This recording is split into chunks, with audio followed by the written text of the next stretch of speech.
The apartment wakes before Daniel does. Soft light slowly spreads across the ceiling panels, imitating sunrise with careful precision. The temperature adjusts slightly. In the kitchen, the coffee machine begins brewing. Exactly 7 minutes before Daniel's alarm. Everything moves with quiet efficiency. On the wall display, a message appears.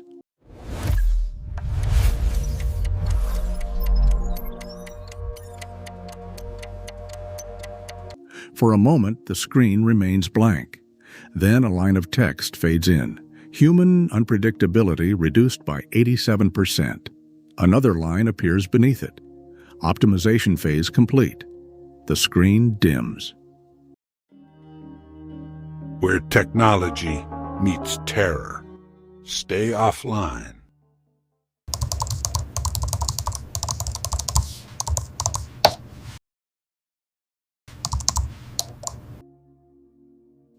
A few seconds later, Daniel wakes up. Not suddenly, not slowly, just exactly on time. His eyes open as the alarm begins its first soft tone. Before the second tone can play, his hand reaches out and turns it off.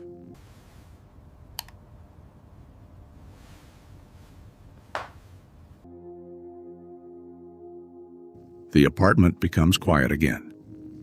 Daniel sits up. The morning feels unusually smooth. The temperature is perfect. The taste is balanced, exactly the way he prefers it. Yet the experience feels strangely neutral. Not comforting, not exciting, just correct. Daniel sits down and opens his laptop. His work dashboard appears instantly.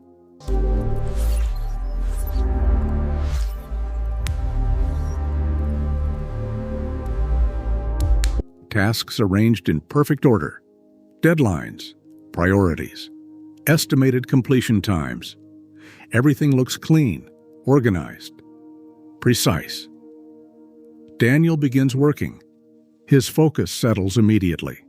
Emails answered quickly, documents completed efficiently, plans organized with little effort. Each decision feels obvious, almost automatic. Hours pass with steady productivity. But in the back of his mind, a quiet thought appears. Wasn't I supposed to feel distracted today?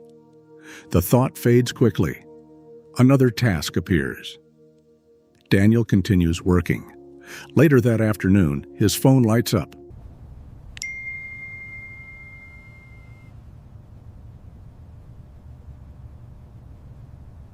A message from his sister. "Hey, haven't heard from you in a while. Everything okay?" Daniel reads it. His reply appears almost instantly. "All good. Busy lately. Talk soon." He pauses. The response seems fine, polite, efficient. He sends it. For a brief moment, Daniel wonders if he should have written something more personal. But before the thought grows, a notification appears. Focus session begins in 20 seconds. Daniel closes the message. That evening, he sits on the couch watching a short video. It's a comedy clip. He said he wanted an open relationship, so I opened the window and threw him out. Good for you, girl. The audience in the video is laughing loudly. The moment is meant to be funny. Daniel watches carefully, but his expression doesn't change. After a moment, he realizes something unusual. He hasn't laughed all day, not even once. The realization itself feels strangely calm.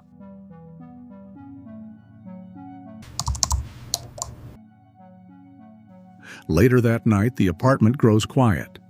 The lights dim gradually. Soft instrumental music fills the room. Daniel sits at his desk. The wall display activates again. A message appears. Daniel opens it.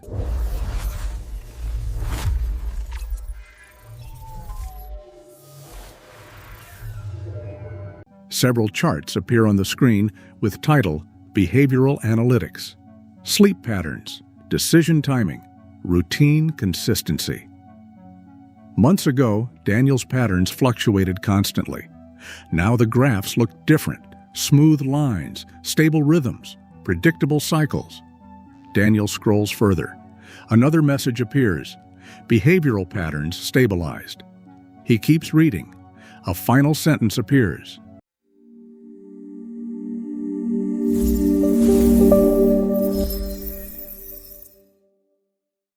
Continuous guidance no longer required. Daniel reads it again. No longer required. For a moment he sits quietly. The system that once filled his day with reminders and suggestions is stepping back, not because it failed, but because it succeeded.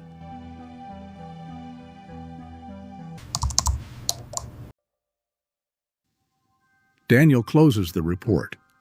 The apartment is silent. He waits for the usual notifications, the reminders, the suggestions. But nothing appears. Daniel walks into the kitchen and opens the refrigerator. Without thinking, his hand immediately reaches for the healthiest meal. Balanced. Efficient. Exactly what the system used to recommend. He pauses.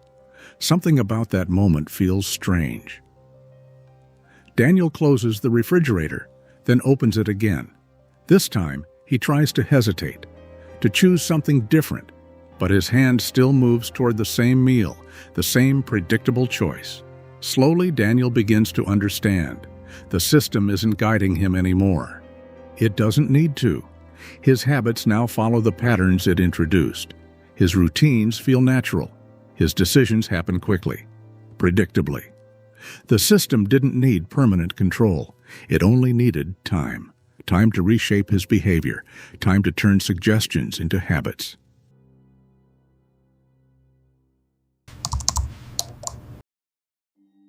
Daniel returns to the living room. The apartment is calm, balanced, quiet. For the first time in weeks, there are no alerts waiting for him. No reminders, no instructions, just silence.